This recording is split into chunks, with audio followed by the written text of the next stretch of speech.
upacara HUT RI ke-79.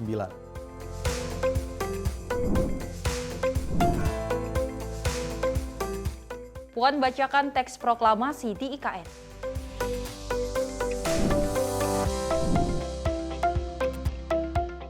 Presiden Jokowi menyebut pertumbuhan ekonomi Indonesia terjaga.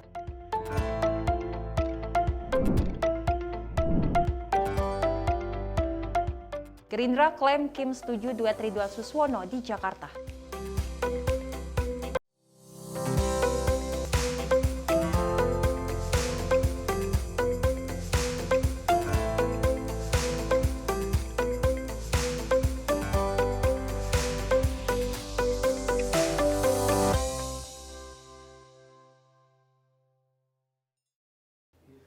Halo, selamat pagi. Selamat pagi Sally. Selamat pagi Andi. Masih dalam nuansa kemerdekaan Republik Indonesia ke-79. Ini kita masih dalam nuansanya menggunakan baju adat. Ya. Kalau Andi sendiri baju adatnya dari mana? Ini baju adatnya dari Jawa Tengah seperti itu. Kalau Sally sendiri baju adatnya apa? Sumatera Selatan. Wow, bagus mewah ya baju adatnya ya.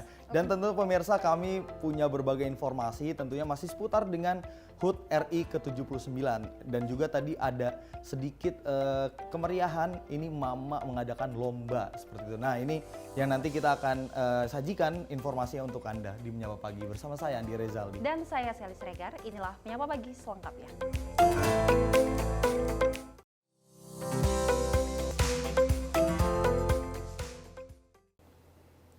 Ya baik pemirsa, kita awali informasinya terkait dengan anggaran pengembangan kawasan strategis di Ibu Kota Nusantara IKN pada 2025 hanya 137,1 miliar rupiah. Dan menanggapi hal itu, Kepala Badan Perencanaan Pembangunan Nasional Suharso Monoarfa menyebut hal itu masih sebatas rancangan alokasi yang dibuat sementara. Dalam pidatonya di gedung DPR RI, Presiden Joko Widodo mengalokasikan anggaran infrastruktur dalam rancangan anggaran pendapatan dan belanja negara atau RAPBN tahun 2025 sebesar 400,3 triliun rupiah. Adapun anggaran yang dialokasikan untuk pengembangan kawasan strategis di Ibu Kota Nusantara atau IKN pada 2025 hanya 137,1 miliar rupiah. Sedangkan pada awal 2024, Otorita IKN mendapatkan anggaran sebesar 433,7 miliar atau mengalami peningkatan 51,7% dibandingkan dengan anggarannya di tahun 2023. Menanggapi rendahnya anggaran IKN, Kepala Bappenas Suharso Monoarfa menyebut hal itu masih berupa rancangan kasar dan masih membutuhkan usulan dana dari Otorita IKN di masa pemerintahan Prabowo mendatang. Hingga saat ini kementerian terkait dan pemerintah masih merumuskan anggaran pasti yang akan dialokasikan untuk pengembangan IKN di masa kepemimpinan Prabowo mendatang. Itu kamarnya aja mas, kamarnya. Jadi kamarnya, roomnya aja ada. Ya, Maksudnya kan nanti kan ini berdasarkan kecil. undang-undang kan nanti harus diusulkan oleh si IKN ya kan. Makanya kecil sekarang. Iya, IKN yang belum mengusulkan. Oh, ya, berarti kan? itu akan diusulkan nanti di APBNP atau seperti apa Pak? Kalau misalnya sekarang roomnya masih sekecil itu, terus IKN? Oh enggak, karena ada anggaran-anggaran yang masih ada terkait di KL yang untuk menyelesaikan beberapa pekerjaan-pekerjaan di IKN. Dari Jakarta, Dio Malau, Azizul Hakim, jurnalis Simpo TV melaporkan. Pemirsa, Presiden Joko Widodo mengenakan baju adat Kustim asal Kalimantan Timur dalam acara peringatan detik-detik proklamasi di Istana Garuda, Ibu Kota Nusantara, Kalimantan Timur. Dan dalam kesempatan ini juga Jokowi memimpin upacara dengan didampingi Presiden terpilih Prabowo Subianto. Presiden Joko Widodo bertindak sebagai inspektur upacara peringati detik-detik proklamasi di lapangan upacara Istana Negara Ibu Kota Nusantara Kalimantan Timur Sabtu pagi. Presiden Jokowi tiba di mimbar kehormatan sekitar pukul 10:56 waktu Indonesia bagian tengah dengan didampingi Ibu Iriana Jokowi. Presiden Jokowi didampingi Presiden terpilih Prabowo Subianto memimpin jalannya upacara dengan memandu prosesi mengheningkan cipta serta menyaksikan pengibaran sangsaka merah putih oleh Paskibraka Nasional. Baju adat yang dikenakan Presiden Jokowi merupakan pakaian khas suku Kutai yang terinspirasi dari Kesultanan Kutai Kertanegara. Sementara Wakil Presiden Ma'ruf Amin yang mengikuti upacara detik-detik proklamasi dari Istana Merdeka Jakarta mengenakan pakaian adat Pontianak, Kalimantan Barat. Wakil Presiden mengenakan pakaian suku Melayu Sambas, Pontianak, Kalimantan Barat. Upacara peringatan detik-detik proklamasi kemerdekaan diselenggarakan di Istana Negara, Ibu Kota Nusantara, Kalimantan Timur, dan diikuti secara hybrid dari Istana Merdeka, Jakarta. Tim redaksi, Sinpo TV, melaporkan. Pemirsa, saat upacara HUT RI ke-79 di Istana Negara IKN Penajam Pasar Utara, Kalimantan Timur, tampak keakraban dari Presiden Jokowi dan Presiden terpilih Prabowo Subianto. Dan keduanya saling berbincang dan melempar senyum antar keduanya. Momen keakraban Presiden Republik Indonesia Joko Widodo bersama dengan Presiden terpilih 2024-2029 Prabowo Subianto terjadi di momen upacara HUT RI ke-79 perdana di Istana Negara IKN Penajam Pasar Utara, Kalimantan Timur. Keduanya duduk berdampingan, di mana Prabowo berada di sisi kanan Jokowi, sementara Ibu Iriana Joko Widodo berada di sisi kiri Jokowi. Prabowo dan Jokowi juga nampak berbincang dan saling melempar senyum antar keduanya. Pada momen HUT RI ke-79 ini, Prabowo menggunakan pakaian beskap berwarna hitam adat khas Jawa Timur, dibalut mengenakan blangkon udeng. Sementara Jokowi mengenakan pakaian adat Kustin Kutai. Sebelumnya, momen kebersamaan dan keakraban keduanya juga sudah nampak terlihat sesaat sebelum detik-detik upacara HUT RI ke-79, di mana Prabowo memberikan sikap namaste kepada Jokowi. Tim redaksi Sinpo TV melaporkan. Ya, Sally, setelah sebelumnya dalam sidang tahunan MPR, Presiden Jokowi secara terang-terangan di depan anggota DPR menyampaikan bahwa akan memindahkan estafet kepemimpinannya kepada Presiden terpilih Prabowo Subianto. Dan ini memang terbukti setelah keesokan harinya pada tanggal 17 Agustus saat pelaksanaan upacara HUT RI ke-79. Ini Presiden terpilih Prabowo Subianto nampak mendampingi Presiden Jokowi seperti itu ya. Dan memang kita melihat keakraban di upacara di IKN. Betul. Ya. Ini mereka berdua saling melempar senyum, juga berbincang, dan kita berharap bahwa pemerintahan nantinya ke depan Prabowo Subianto dapat melanjutkan program-program yang sebelumnya Jokowi mungkin belum dilanjutkan, dan kita berharap juga program dari Prabowo ini dapat terlaksana dengan baik. Betul sekali, apalagi terkait dengan pembangunan IKN. Ini Prabowo sendiri sebagai Presiden terpilih yang akan dilantik pada bulan Oktober mendatang, ini sudah menyatakan komitmennya untuk pembangunan percepatan IKN seperti itu. Dan kita harapkan pembangunan nanti ke depannya semoga berjalan dengan baik, tidak ada lagi namanya terhambat dari segi investasi, kemudian dari pembangunannya seperti itu ya. Dan kita lanjutkan informasinya pemirsa, masih seputar dengan upacara. Dalam upacara peringatan HUT RI ke-79 di Istana Merdeka, Jakarta, Wakil Presiden Ma'ruf Amin dan istrinya kompak mengenakan busana adat suku Melayu Pontianak, Kalimantan Barat. Pakaian adat yang dikenakan Wapres dan istrinya mengandung makna mendalam dari segi budaya dan juga tradisi. Wakil Presiden Kiai Haji Ma'ruf Amin dan istrinya Wuru Estuhandayani kompak mengenakan busana adat Melayu Pontianak, Kalimantan Barat saat upacara HUT RI ke-79. Wapres menjadi pemimpin upacara peringatan detik-detik proklamasi yang diselenggarakan di Istana Merdeka, Jakarta. Dalam penampilannya mengenakan pakaian adat tersebut, Wapres menggunakan setelan teluk belangga warna kuning emas dipadukan kain sarung corak insan dengan warna senada di pinggangnya. Kemudian memakai penutup kepala yang biasa disebut tanjak. Sementara Wuri Ma'ruf Amin mengenakan baju kurung polos bernuansa kuning emas, dipadukan selendang senada bercorak insang yang membuatnya terlihat anggun. Makna pakaian adat yang dikenakan Wapres dan istrinya ternyata mengandung banyak makna mendalam dari segi budaya dan tradisi. Berdasarkan sejarahnya, warna kuning emas melambangkan kejayaan, kemakmuran, dan keagungan. Sementara corak insan terinspirasi dari masyarakat Pontianak yang tinggal di sepanjang Sungai Kapuas. Ya, kalau yang saya ini pakai ini namanya teluk belanga.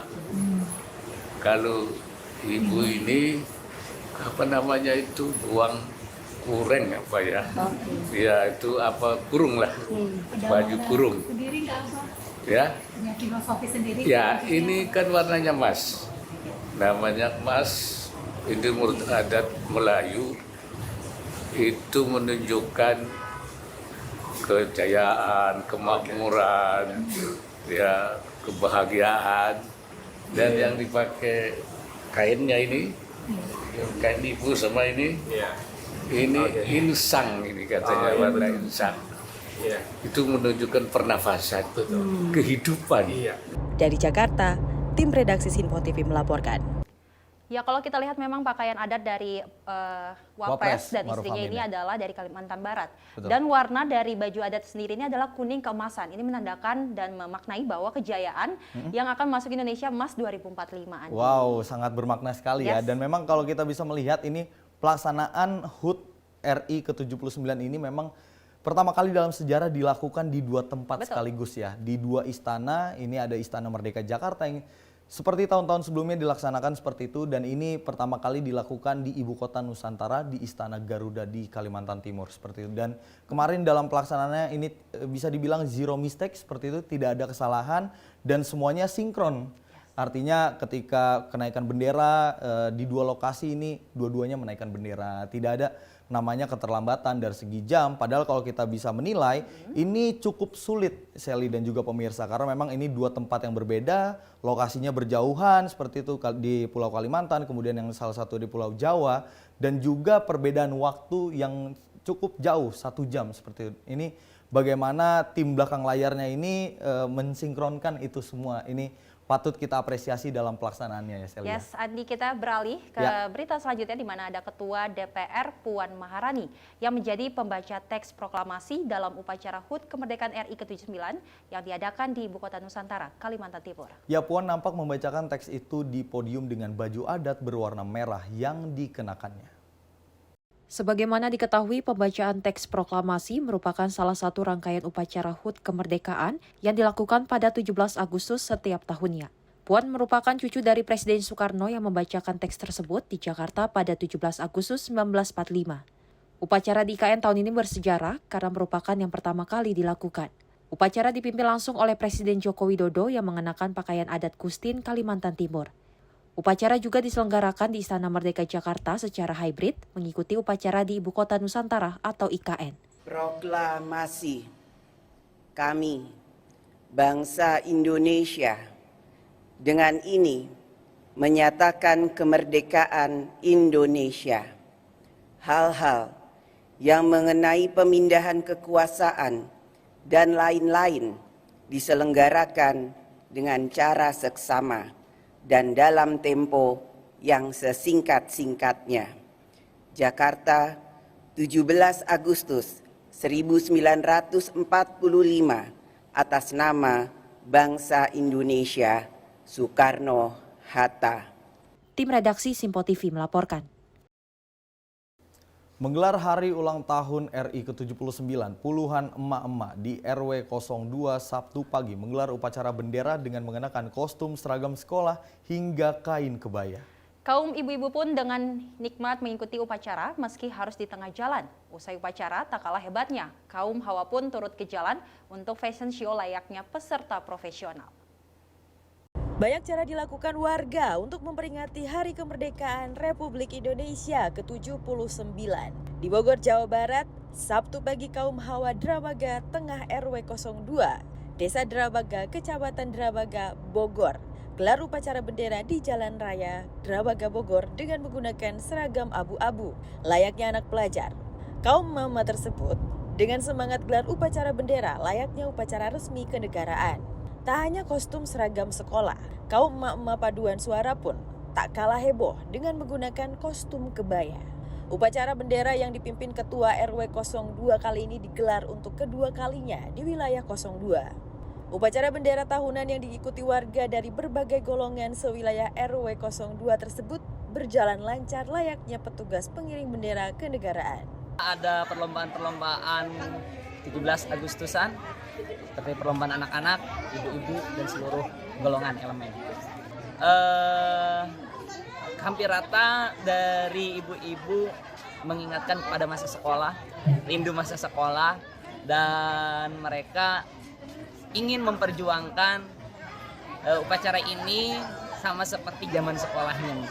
Harapannya dengan Nusantara Maju Indonesia, Nusantara Baru Indonesia Maju, harapannya semakin sukses di tahun 79 ini, semakin matang dan Indonesia semakin merdeka. Setiap tahun di RW 2 Desa Drabaga. beda ya.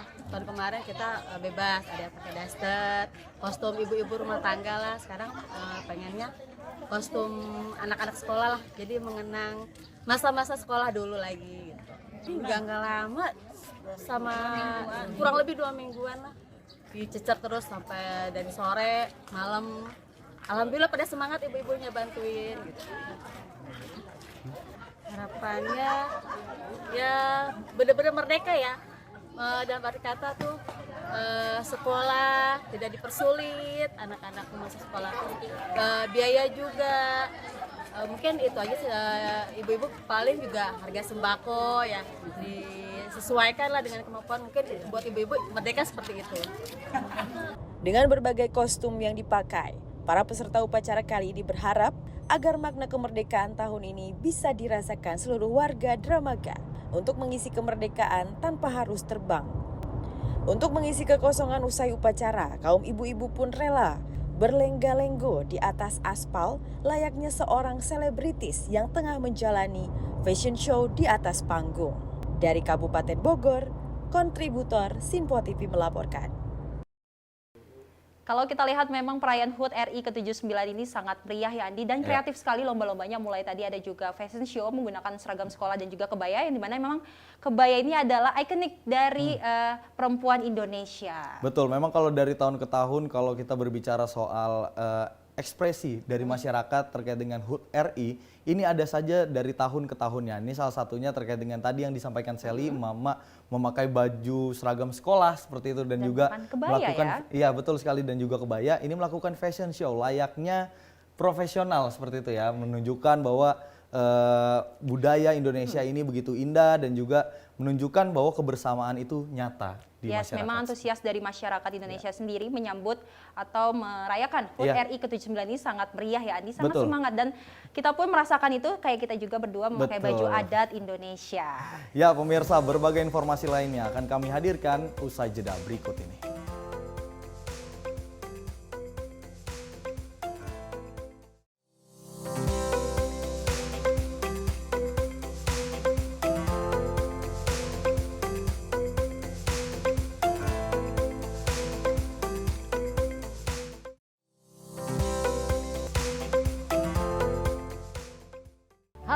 Selamat malam pemirsa, senang sekali rasanya kami mengisi ruang informasi Anda. Akhiri aktivitas Anda dengan rangkuman perkembangan peristiwa yang terjadi sepanjang hari.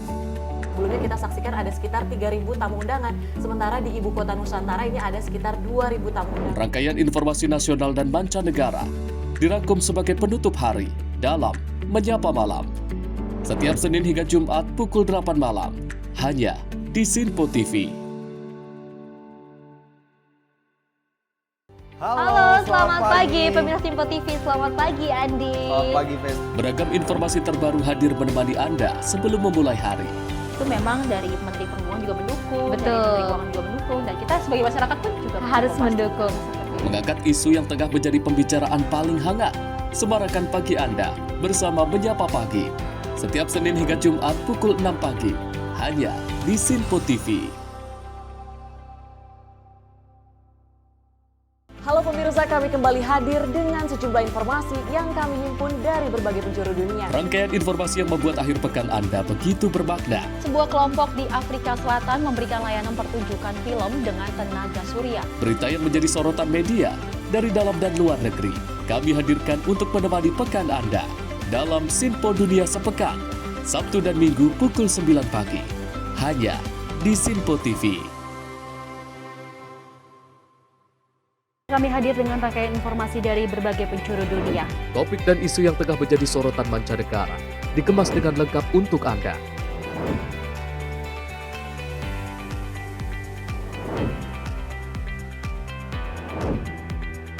Peristiwa penting yang terjadi dari berbagai belahan dunia ini hadir dalam Sinpo Dunia setiap Senin hingga Jumat pukul 7:30 malam, hanya di Sinpo TV.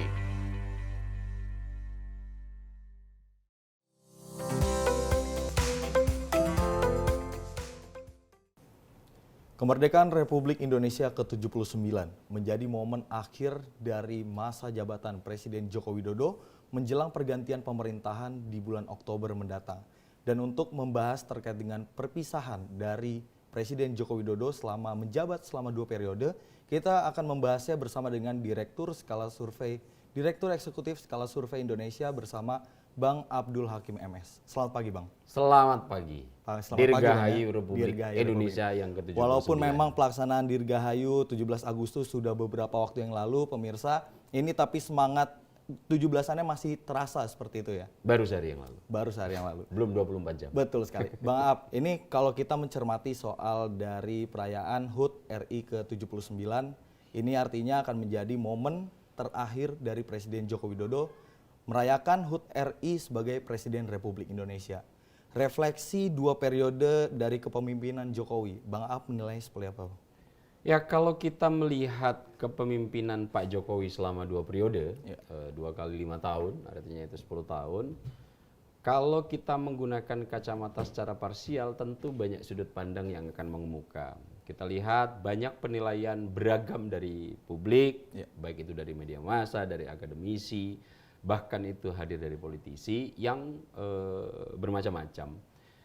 Terakhir yang banyak mengemuka di perbincangan dan menjadi diskursus media adalah ada nama dosa Pak Jokowi, ada dasar dosa Pak Jokowi, dan lain-lainnya. Tapi saya akan mencoba menilainya secara lebih komprehensif dari pandangan drone view ya. Akhirnya kita akan mencoba untuk naik ke atas gunung sehingga penglihatan kita bisa menjadi cukup objektif, tidak hanya berbasis pada subjektivitas belaka. Secara umum kalau saya melihat kepemimpinan Pak Jokowi selama 10 tahun terakhir, ada beberapa progres yang memang sudah cukup kita bisa lihat progresivitasnya. Betul.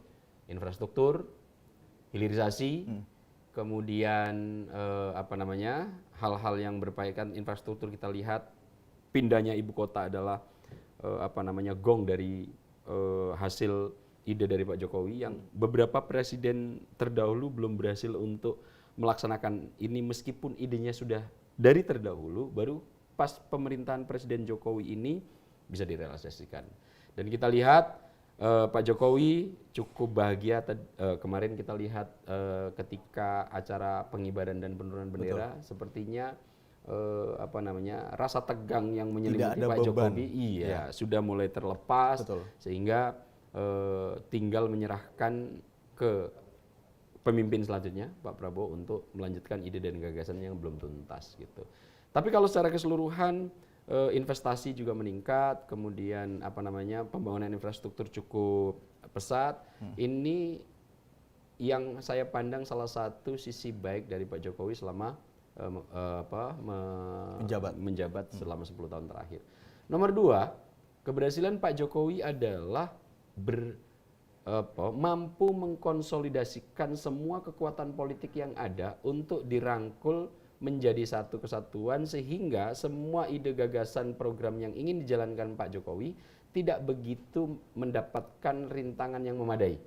Sehingga semua misalnya tol yang beberapa presiden juga tidak bisa diwujudkan, kemudian IKN yang beberapa presiden juga belum bisa direalisasikan, di era Pak Jokowi bisa dieksekusi. Dari sektor-sektor ini sebetulnya ini menjadi pondasi cukup baik bagi pemerintahan Pak Prabowo karena secara konsolidasi politik yang berhasil dilakukan Pak Jokowi mencoba untuk diaplikasi dan direplikasi oleh Pak Prabowo. Saat ini juga konsolidasi politiknya sudah cukup mapan dilakukan oleh timnya Pak Prabowo untuk partai-partai politik yang berkursi di parlemen, dan ini juga menjadi pondasi dasar yang cukup cukup mumpuni bagi Pak Prabowo untuk melanjutkan estafet kepemimpinan, Mas Andi. Betul. Bang Ab, ini kan kalau kita bisa melihat dari Presiden Jokowi sudah menyatakan di berbagai tempat. Salah satunya saat kemarin di sidang tahunan MPR ini sudah menegaskan bahwa menitipkan pesan kepada Pak Prabowo itu untuk dan meminta izin kepada seluruh anggota DPR untuk memindahkan tongkat estafet kepemimpinannya. Kemudian beragam reaksi muncul dari sosial media, bahkan ini seperti kalau kita bisa melihat dari tentunya dari respon dari masyarakat, banyak sekali yang berharap Pak Prabowo ini dapat melanjutkan program-program dari Presiden Jokowi. Tapi selain itu memang kalau kita bisa melihat di sosial media, ini bahkan justru banyak yang tidak ingin Pak Jokowi ini selesai seperti itu. Kalau Bang Aap melihatnya fenomena apa seperti ini, Bang? Ya sebetulnya kalau kita lihat di survei, kepuasan dan tingkat approval ratingnya Pak Jokowi memang di akhir-akhir masa jabatan masih cukup tinggi ya. Dan ini menjadi penanda serius bahwa meskipun Pak Jokowi di tataran elit itu masih menjadi sosok yang banyak dipandang kekurangannya, tapi di mata publik Pak Jokowi masih menjadi salah satu idola di antara banyak-banyak presiden yang lain. Presiden Wong Cilik ya? Betul. Kalau kita lihat dalam kesejarahan presiden-presiden terdahulu, mendekati masa akhir jabatan, maka bersamaan dengan itu pula approval rating masyarakat akan cenderung menurun. Ya, betul. Pak SBY misalnya di akhir-akhir masa jabatannya banyak ditinggalkan oleh kekuatan politik yang itu berimplikasi terhadap perolehan suara Partai Demokrat yang awalnya pernah mendapatkan 21%, di akhir masa jabatan Pak SBY hanya tinggal 7%-an gitu. Ini menjadi rute lumrah yang dilalui oleh presiden-presiden kita terdahulu sebelum Pak Jokowi. Nah, untuk Pak Jokowi ini agak cukup unik karena di masa akhir jabatannya kekuatan politiknya malah tidak melemah. Betul. Approval rating masyarakat malah juga tidak terreduksi. Bahkan Pak Jokowi di akhir-akhir masa jabatannya terlihat menjadi sosok yang masih menjadi kekuatan politik yang cukup sentral gitu. Dan ini saya melihat menjadi fenomena baru yang harus dikaji di dunia akademis. Betul, karena memang kalaupun ini kan di bulan Oktober lengser, tapi Jokowi effect salah satunya ya Bang. Kalau kita bisa melihat masih jadi tokoh yang sentral, ini masih berpengaruh di pilkada seperti itu di bulan November. Nah, ini fenomena apa sebenarnya Bang? Kalau tadi Bang Ab bilang kan ini fenomena yang cukup unik memang kalau dari Presiden Jokowi. Asumsi awal saya, kemampuan Pak Jokowi merangkul semua kekuatan politik yang ada menjadi salah satu variabel penentu kenapa Pak Jokowi di akhir masa jabatannya ini masih cukup mumpuni dalam mengkonsolidasikan kekuatan politik yang ada. Bahkan Pak Jokowi mampu membantu presiden terpilih dalam prosesi pilpres dan juga dalam prosesi konsolidasi transisi kekuasaan relatif lebih mulus gitu.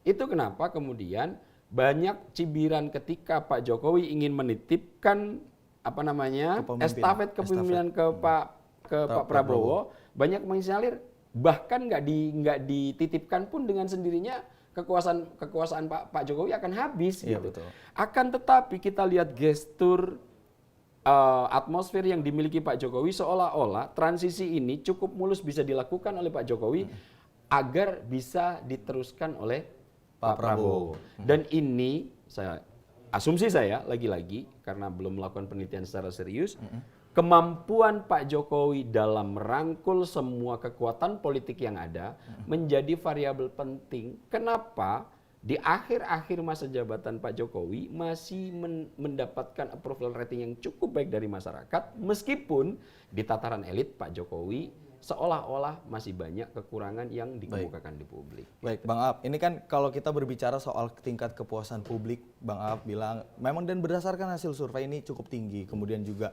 di kalangan elit, lintas politik seperti itu mampu merangkul seperti itu ya. Tapi mengapa di beberapa momen, sudah ada 2 kali momen nih Bang, saat zikir bersama ini Presiden Jokowi meminta maaf kepada seluruh masyarakat Indonesia kalau memang ada kesalahan seperti itu. Dan yang kedua saat sidang tahunan MPR RI 2024 kemarin beberapa waktu lalu, ini juga menyampaikan permintaan maaf jika memang ada beberapa pihak yang kecewa dengan mungkin keputusannya dalam tanda kutip seperti itu ya.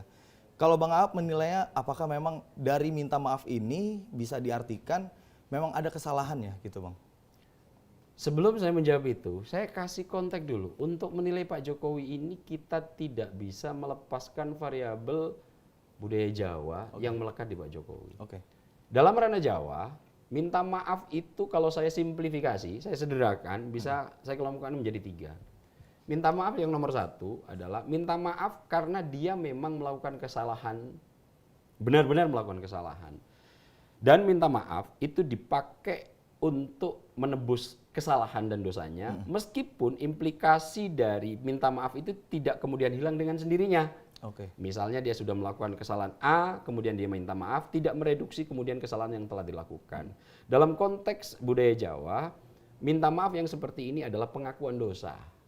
sebagai pengakuan dosa bahwa dia telah melakukan kesalahan, maka minta maaf bukan untuk menghilangkan kesalahan yang telah dia lakukan, tapi minta maaf dalam konteks pengakuan dosa, menyesali apa yang sudah dia lakukan. Itu konteks yang pertama.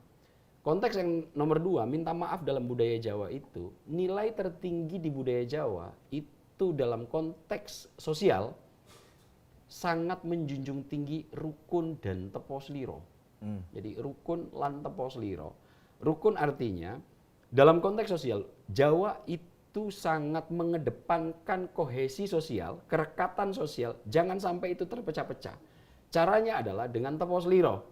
Nah, untuk mencapai ini dalam konteks minta maaf, kadang-kadang di budaya Jawa itu tanpa melakukan kesalahan apapun, agar kerekatan dan kohesi sosial itu masih tetap terjaga, minta maaf gitu. Etikanya seperti itu. Iya, kadang-kadang ini kita bersih tegang. Sebetulnya seandainya yang melakukan kesalahan Mas Andi, betul. Tiba-tiba nanti agar ini bisa terus rekat, saya yang minta maaf. Oke, minta maaf Mas Andi. Nanti ketika ini sudah mulai merendah, Mas Andi pun akan dengan sendirinya akan merendah. Itu yang biasa dilakukan di budaya Jawa. Dalam konteks budaya Jawa, minta maaf itu dipakai untuk terus merekatkan kohesi sosial, keterikatan antara satu dengan yang lain, karena kekompakan itu menjadi variabel sangat penting di budaya Jawa. Contohnya seperti kalau misalnya kita lewat maaf gitu ya, salah satu contohnya. Iya, sama mirip-mirip halnya seperti itu. Nah, dalam konteks yang ketiga, simplifikasi kata minta maaf dalam budaya Jawa itu ketika akan melakukan ritual. Ketika Islam masuk, maka ini kemudian berasimilasi ketika akan merayakan kegiatan-kegiatan keagamaan, maka minta maaf itu dilakukan. Misalnya mau puasa, mau lebaran, mau apa lagi, mau Idul Fitri, mau berangkat haji, mau berangkat umroh, mau ujian. Itu juga kata minta maaf itu dipakai dalam konteks tradisi. Nah, terkait Pak Jokowi ini dalam 3 simplifikasi ini masuk ke kategori mana? Kalau saya melihat Pak Jokowi dalam konteks minta maaf ini ingin agar kohesi sosial dalam kekuatan politik mulai dari elit sampai bawah itu bisa terwadahi, sehingga kata maaf dari Pak Jokowi ini adalah sebagai sarana budaya Jawa yang cukup melekat, dan ini sebetulnya dalam budaya ketimuran banyak dipakai di Jepang, Korea, kemudian di Cina, salah satunya juga di Indonesia, kata maaf ini banyak dipakai. Bahkan kalau kita lagi mengadakan selamatan, hitanan, kalau kita memberikan sambutan, saya minta maaf meskipun dia sudah menjamu secara baik. Dia tetap minta maaf apabila ada kekurangan. Bukan kemudian dia telah melakukan kesalahan, akan tetapi ini adalah upaya sopan santun yang dilingkupi oleh budaya-budaya timur. Dalam konteks Pak Jokowi budaya Jawa, ini juga menjadi salah satu yang bisa kita analisiskan terhadap permintaan maaf Pak Jokowi. Nah, dalam konteks Pak Jokowi saya lihat potensi agar konsolidasi kekuatan politik ini yang sudah ditata dengan mapan ini tidak kemudian tercerai-berai, kata maaf itu kemudian diucapkan. Salah satunya ini akan mengurangi tensi ketegangan politik. Pak Jokowi yang ternyata diserang secara bertubi-tubi memberikan gestur minta maaf untuk agar kohesi sosial baik di tataran elit dan tataran grassroots tidak begitu gampang mudah tercerai-berai, Mas Andi. Betul sekali. Dan kalau tadi balik lagi ke sebelumnya Bang Aap, ini kan di media sosial memang lagi masif banget nih, viral lah. Apalagi di beberapa platform seperti itu sering muncul bahwa tidak hanya permintaan maaf dari Presiden Jokowi, tetapi juga video-video Jokowi bersama dengan masyarakat seperti itu. Kemudian juga ketika lagi kunker di mana-mana selalu in touch dengan masyarakat. Dan di beberapa kolom komentar memang terlihat harapan dari Presiden selanjutnya, Pak Prabowo Subianto, ini diharapkan bisa seperti Presiden Jokowi. Dan itu memang kalau kita bisa melihat, Bang Aap, di Pilpres pada saat kampanye, ini seperti diimplementasikan oleh Pak Prabowo. Seperti Pak Prabowo bisa mendengar bahwa memang Presiden seperti Pak Jokowi lah yang diinginkan masyarakat. Artinya Pak Prabowo bisa berubah seperti itu. Dan untuk closing statement, Bang Aap, harapannya untuk Pak Prabowo di pemerintahan selanjutnya seperti apa? Karena memang Pak Jokowi sudah terang-terangan bahwa akan memberikan kepercayaan estafet kepemimpinan kepada Pak Prabowo. Gimana Bang? Ya, kalau kita lihat dalam konteks style kepemimpinan, apa yang ada di Pak Jokowi dalam konteks suka betul untuk menyapa masyarakat, belusukan dan lain-lainnya, saya melihatnya secara pribadi dalam pandangan pribadi saya itu bukan gaya Pak Prabowo. Pak Prabowo lebih pada dirijen, lebih pada seorang pengambil keputusan yang keputusan ini banyak didelegasikan kepada struktur-struktur yang ada di bawahnya. Agak cukup berbeda dengan Pak Jokowi yang memang kekhasan dari Pak Jokowi adalah sangat merakyat. Bahkan masuk gorong-gorong pun tidak enggan beliau lakukan dalam konteks kepemimpinannya. Nah, dan Pak Prabowo agak cukup unik. Pak Prabowo ini karena latar belakang militer, biasa berlingkup dalam dunia komando, sehingga gaya dan style Pak Prabowo dan Pak Jokowi sepertinya tidak mungkin bisa, menurut hemat saya, tidak mungkin bisa diadopsi secara total oleh Pak Prabowo. Akan tetapi selama sepengetahuan saya tentang Pak Prabowo, persinggungan yang dilakukan oleh Pak Prabowo dengan Pak Jokowi telah banyak menggeser persepsi Pak Prabowo terkait bagaimana cara memimpin, bagaimana cara mengarungi dunia politik, bagaimana cara dia harus mengkonsolidasikan semua kekuatan-kekuatan yang ada. Dan itu terlihat betul dalam 5 tahun terakhir ketika Pak Prabowo bekerja sama dengan Pak Jokowi, pengaruh gaya kepemimpinan Pak Jokowi memang sedikit banyak menempel di Pak Prabowo. Contoh Pak Prabowo, meskipun Pak Jokowi yang membesarkan adalah Pak Prabowo, karena dia di latar belakangi oleh dunia militer, apapun yang ada di dunia militer ketika pimpinan kita hormat, kita siap. Dan itu kemarin bisa kita lihat ketika Pak Jokowi telah selesai menjadi inspektur upacara, apa yang dilakukan Pak Prabowo ketika Pak Jokowi balik ke mimbar? Pak Prabowo langsung siap tegap memberikan hormat. Betul. Kemudian Pak Jokowi baru duduk, Pak Prabowo baru duduk. Padahal dari segi politik Pak Jokowi awalnya dibesarkan oleh Pak Prabowo seperti dan itu ya. Itulah yang otentik dari seorang Prabowo Subianto. Jiwa patriot sebagai prajurit itu terus menempel. Pimpinan adalah komando tertinggi. Siapapun itu, dengan latar belakang sejarah apapun itu, Pak Prabowo sepertinya tidak cukup enggan untuk melakukan penghormatan gitu. Dan ini menjadi sinyal baik, meskipun dalam sisi gaya kepemimpinan antara Pak Prabowo dan Pak Jokowi ini agak cukup berbeda, namun dalam tujuan, konteks, pemahaman, sepertinya kimia di Pak Jokowi sudah mulai larut juga kimianya di Pak Prabowo. Dalam konteks mengkonsolidasikan kekuatan politik, bagaimana mengeksekusi sebuah program, kemudian bagaimana mentransformasikan ide ini kepada pihak lain. Sepertinya gaya Pak Jokowi sedikit banyak sudah larut kimianya di Pak Prabowo. Oke, baik. Sudah larut kimia Jokowi ke Prabowo seperti itu. Dan ini kita harapkan pemirsa memang semoga di pemerintahan selanjutnya, semoga tangan besi, dalam tanda kutip Bang Aap, tangan besi dari seorang Prabowo Subianto ini mampu membawa Indonesia menuju Indonesia Emas 2045. Bang Aap, terima kasih sekali sudah mampir di Menyapa Pagi, dan semoga kita bisa berbincang lagi Bang Aap seperti ini untuk the next, mungkin di bulan Oktober kita ketemu lagi. Baik. Oke. Baik Bang Aap, sehat-sehat selalu Bang ya. Yang penting dirgahayu. Betul. Indonesia yang ke-79. Baik. Pemirsa, nanti Menyapa Pagi akan kembali lagi usai jeda berikut ini.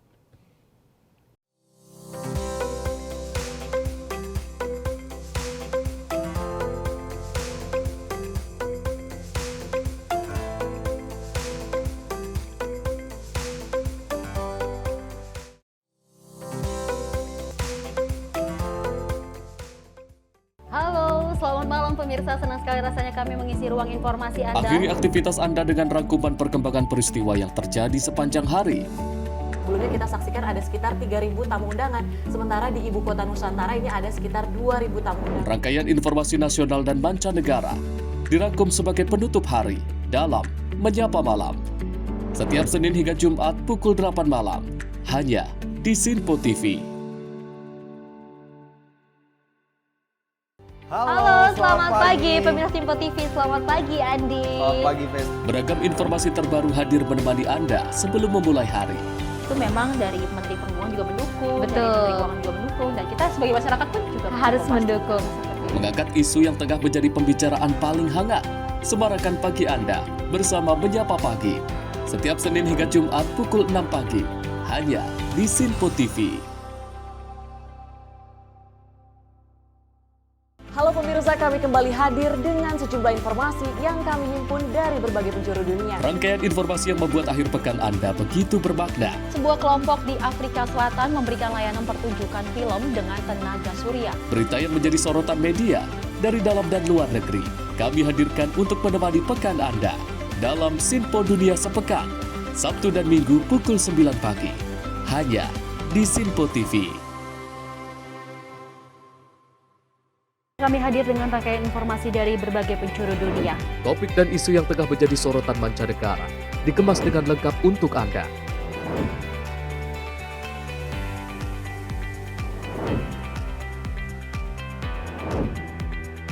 Peristiwa penting yang terjadi dari berbagai belahan dunia ini hadir dalam Sinpo Dunia setiap Senin hingga Jumat pukul 7:30 malam hanya di Sinpo TV.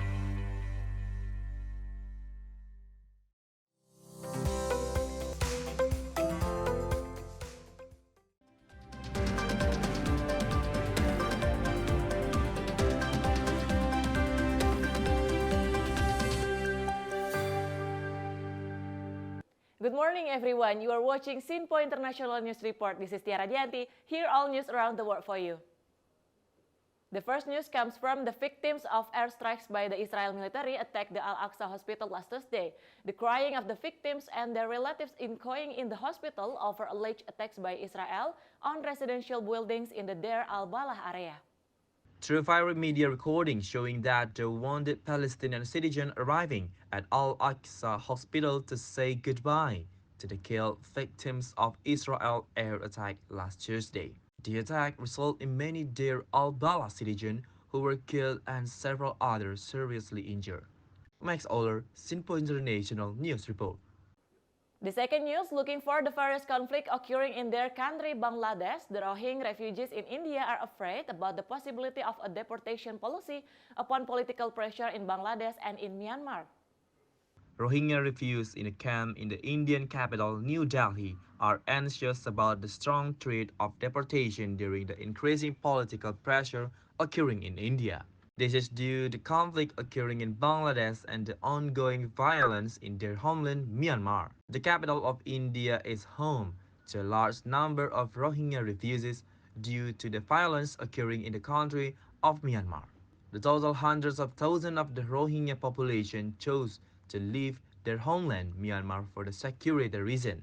अल्लाह का मर्जी है, हम तो अल्लाह का हाथ में छोड़ दिया सर। हम तो दिल से ऐसे रोना आ जाती है, हम बोलने ऐसी टेंशन में, अच्छा बात भी समझ में नहीं आती है कैसे बोलूं, दुनिया को क्या बताऊं, दुनिया के सामने क्या बात रखूं, मुझे भी समझ में नहीं आती। बिल्कुल टेंशन में, बर्मा की हालत देख के टेंशन हो जाती है। हर रोज बॉडी देखते रहते, हर रोज लड़ाई होता, हर रोज जला देते सर, कुछ समझ में नहीं आते। आगे जितना बात किया था ना हम मीडिया के सामने, अभी इतने हिम्मत नहीं होते बात करने के लिए, दिमाग में कुछ नहीं आते टेंशन में। The Max Oller, Sinpo International News Report. Indonesia and China held a meeting using the 2+2 mechanism in Jakarta last Monday. This meeting in an effort to build closer relations as well as deepening maritime cooperation in the middle of territorial dispute in the South China Sea. The diplomats and military officials gathered to discuss on building closer relations and deepening maritime cooperation amidst increasing tension and territorial dispute in the South China Sea.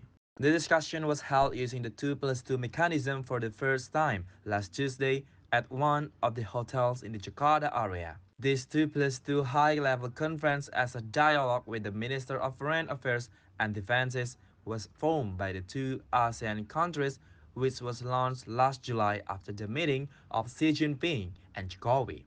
In this discussion, China affirmed that the sovereignty of most of the South China Sea as an important annual maritime trade line with a value of more than $3 trillion. The area includes the Philippines, Vietnam, Indonesia, Malaysia, and Brunei. Director General of Asia Pacific and Africa Ministry of Foreign Affairs of Indonesia, Abdul Qadir Jalani, emphasized the importance of promotion and defenses in the country. 2+2 meeting has its historical significance as it is held for the first time in our history, and it will signify the 75 years of the bilateral relation between the two countries.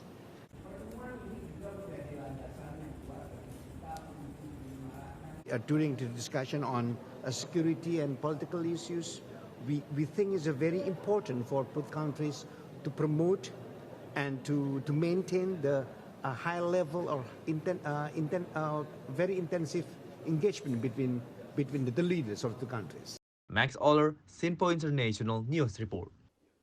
We've got the last news from the crisis of food shortage and electricity supply after the deadly storm that occurred some time ago resulted in communities in the city of Santiago Chile to promote the government that was not quick to handle the crisis in the city.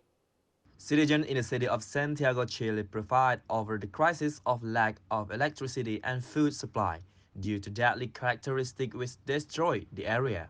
This demonstration urged the local government to provide an answer to incident that occurred where citizens lived without electricity for 11 days.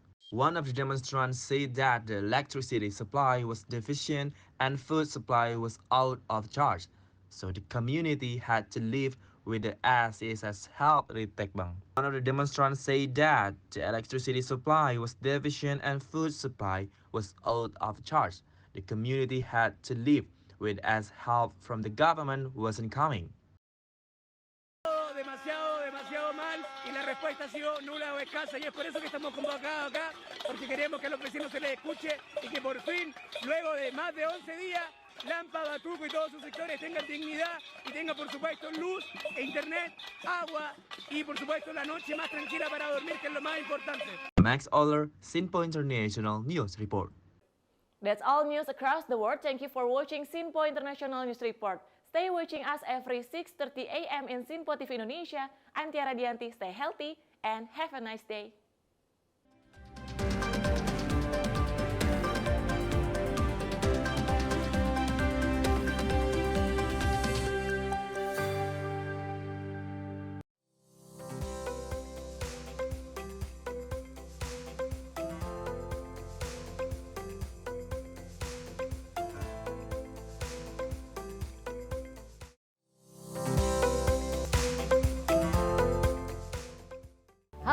Selamat malam pemirsa, senang sekali rasanya kami mengisi ruang informasi Anda. Akhiri aktivitas Anda dengan rangkuman perkembangan peristiwa yang terjadi sepanjang hari.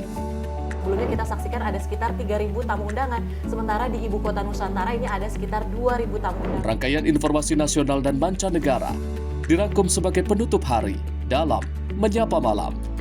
Setiap Senin hingga Jumat pukul 8 malam, hanya di Sinpo TV. Halo, selamat pagi pemirsa Sinpo TV. Selamat pagi Andi. Selamat pagi, Ves. Beragam informasi terbaru hadir menemani Anda sebelum memulai hari. Itu memang dari Menteri Perhubungan juga mendukung, Betul. dari Menteri Keuangan juga mendukung, dan kita sebagai masyarakat pun juga harus mendukung. Mengangkat isu yang tengah menjadi pembicaraan paling hangat. Semarakan pagi Anda bersama Menyapa Pagi. Setiap Senin hingga Jumat pukul 6 pagi, hanya di Sinpo TV. Halo pemirsa, kami kembali hadir dengan sejumlah informasi yang kami himpun dari berbagai penjuru dunia. Rangkaian informasi yang membuat akhir pekan Anda begitu bermakna. Sebuah kelompok di Afrika Selatan memberikan layanan pertunjukan film dengan tenaga surya. Berita yang menjadi sorotan media dari dalam dan luar negeri, kami hadirkan untuk menemani pekan Anda dalam Sinpo Dunia Sepekan, Sabtu dan Minggu pukul 9 pagi, hanya di Sinpo TV. Kami hadir dengan rangkaian informasi dari berbagai penjuru dunia. Topik dan isu yang tengah menjadi sorotan mancanegara dikemas dengan lengkap untuk Anda.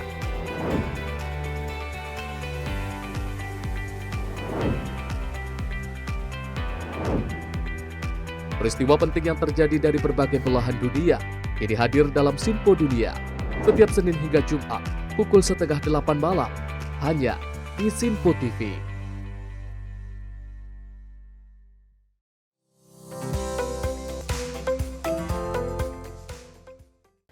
Terima kasih pemirsa, masih bersama kami dalam Menyapa Pagi Sinpo TV. Kita awali berita pertama kali ini dengan Menteri Kesehatan Budi Gunadi Sadikin memberikan tanggapan terhadap maraknya kasus peserta PPDS yang berkeinginan untuk bunuh diri.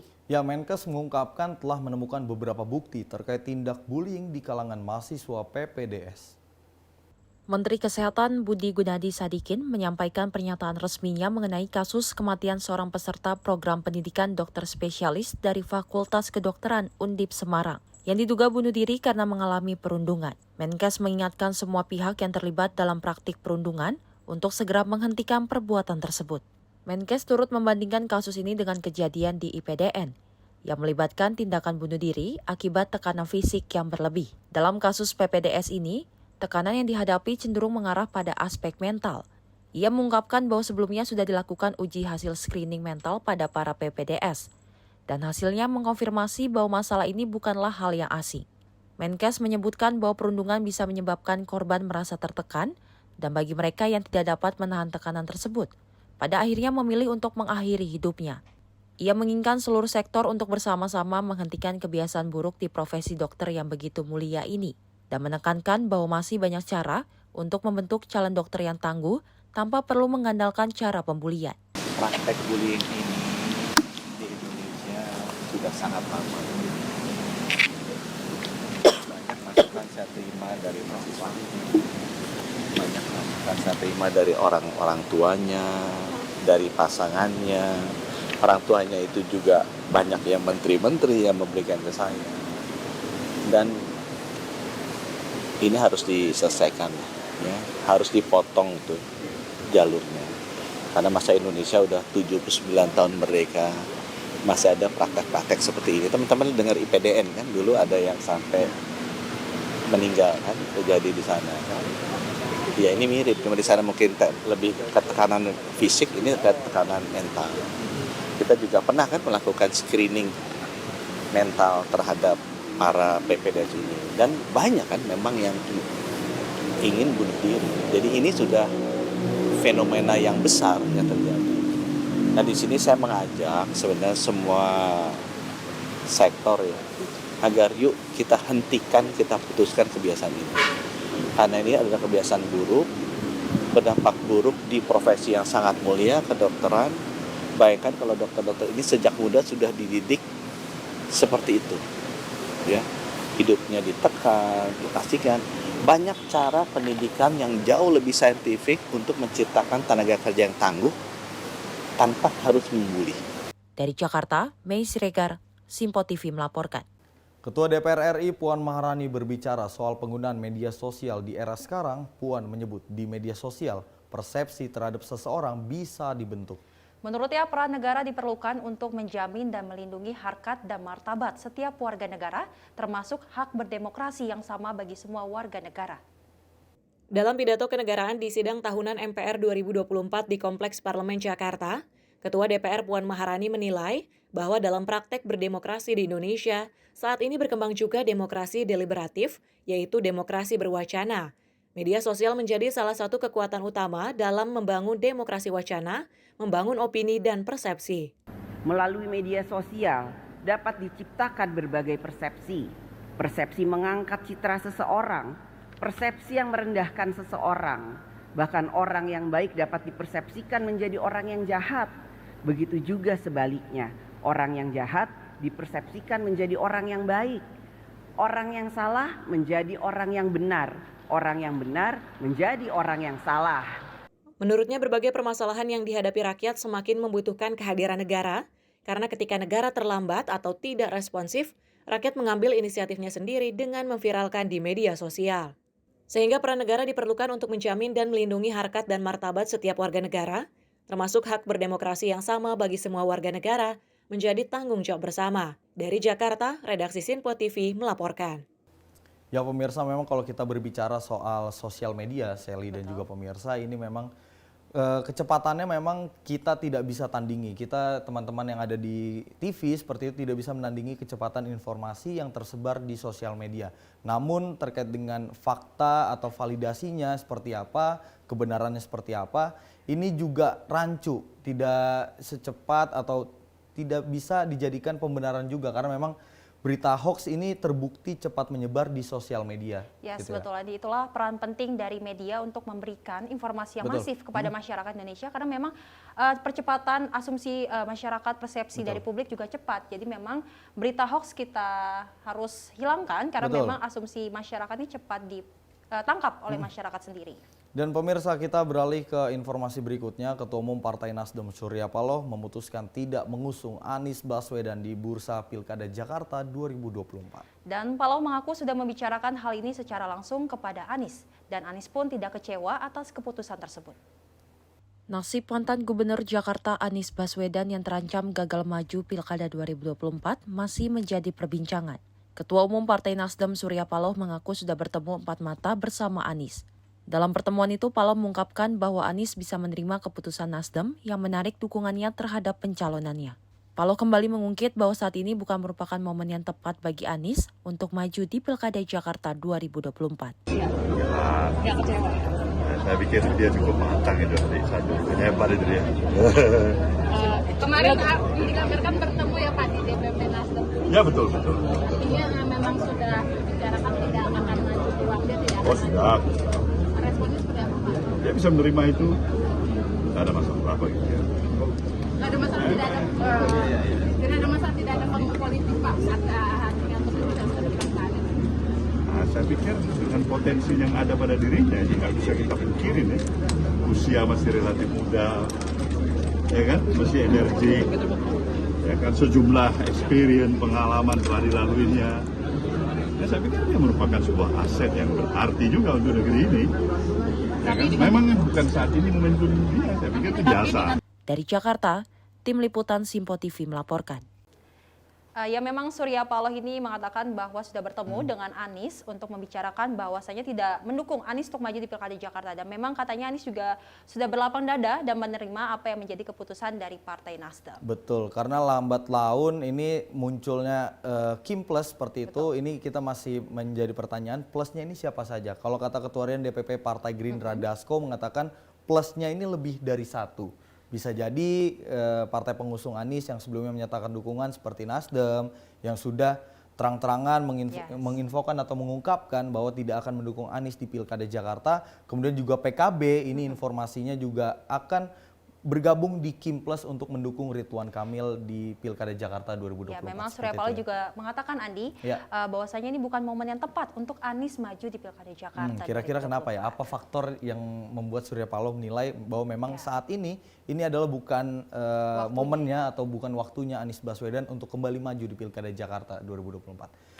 Ya, kita beralih ke informasi lainnya ini terkait dengan Pilkada Jakarta. Ketua Harian DPP Partai Gerindra Dasko mengatakan Koalisi Indonesia Maju telah menyetujui duet Ridwan Kamil dan Suswono di Pilkada Jakarta 2024. Dan menurut Dasko, pasangan Ridwan Kamil dan Suswono akan diumumkan pada 19 Agustus 2024.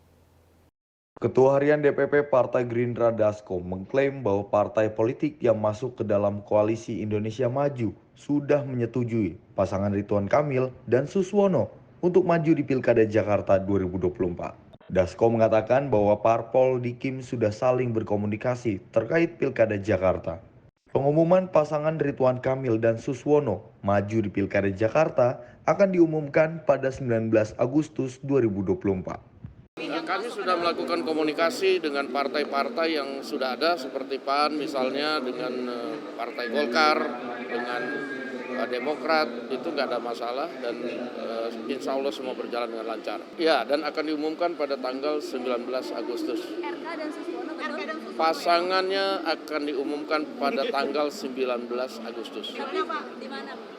Nanti diundang dong wartawannya pasti ya. Dari Jakarta, Tim Liputan Sinpo TV melaporkan.